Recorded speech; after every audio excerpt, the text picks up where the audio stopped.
Okay, so we do have one thing in common from your story, which is at some point learning that you can shift the metabolism from carbohydrate based to fat based. When I was using metabolic carts and measuring how people are utilizing carbohydrates and fats for many, many years, didn't know there was much of a difference. I just understood as a cyclist, if I didn't eat the oatmeal and banana before I left, I didn't have the goos and the gels and the Hmm. Top Blocks and the Cytomax and all the other sponsors that we can lose from this episode with me on my ride, I would bonk.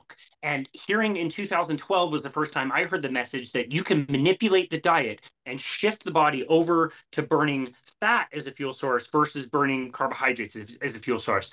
It Hmm. was mind bending. I couldn't even like comprehend it. It's such a weird story. So before we go on and continue talking about your conferences, can you tell us a little bit about that? Can you go into the science of how the body shifts from burning carbohydrates to fat and why that's so beneficial?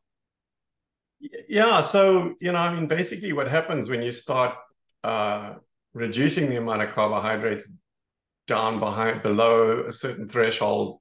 For some people, a lot of people, it's around 50 grams a day.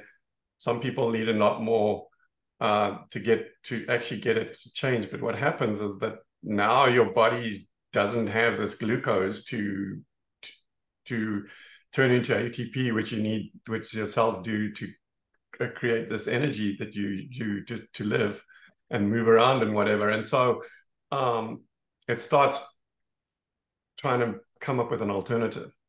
And what it does is it starts to process ketones in the liver or fat cells. It releases fat into the bloodstream, which then get processed in the liver to become ketones.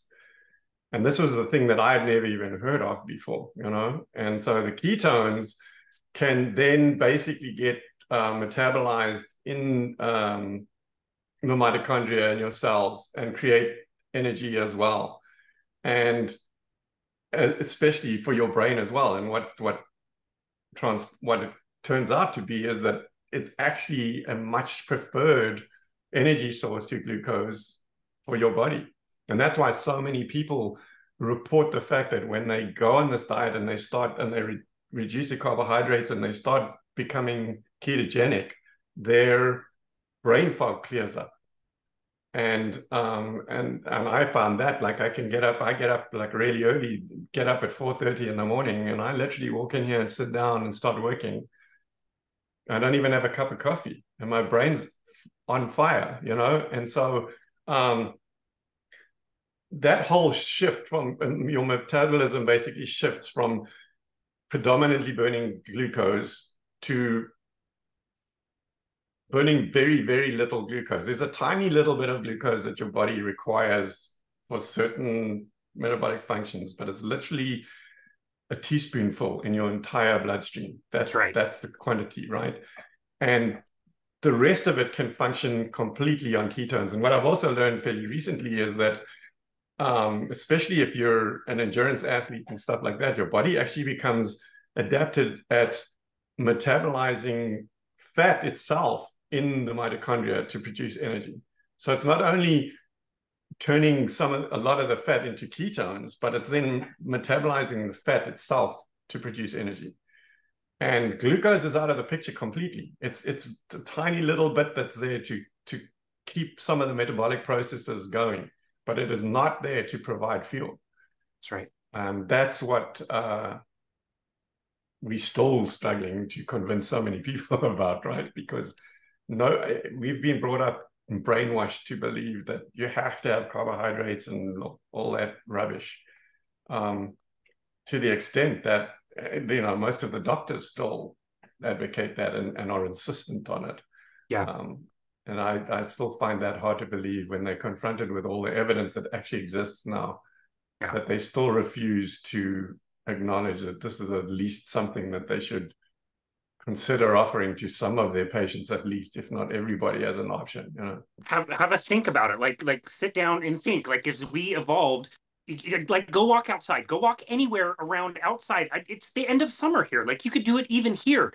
There's plants growing everywhere, and there's nothing to eat. You can't live on those foods. Maybe if you Yeah. find a fruit tree, you can have some, but how are we going to survive as a species unless we had a way to use a longer term, more sustainable type of fuel, which is fat? And you described how the body reduces its need for carbohydrates. And we've known this for 40 years, 50 years, the George Cahill studies where he fasted people for 40 days, and it shows how the necessity of carbohydrates reduces so much in the course of a fast where really it's like 20% of your brain, red blood cells, part of the kidney. That's about it. The rest of the body can burn fat, can burn ketones. It does so quite happily.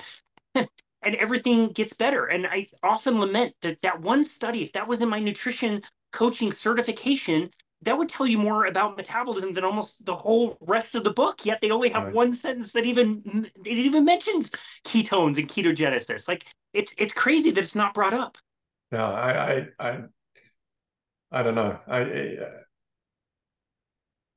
I'm actually speechless. That's actually the that is it. So I'm so often can't understand how people just and there's no evidence for any of this sad diet, high carb crap. No evidence, and yet there's an enormous amount now. More and more people doing studies to show that this is that that this is a beneficial to. I'm even prepared to say most people Yeah. um, to some extent, and yeah, it's just not. It's not happening.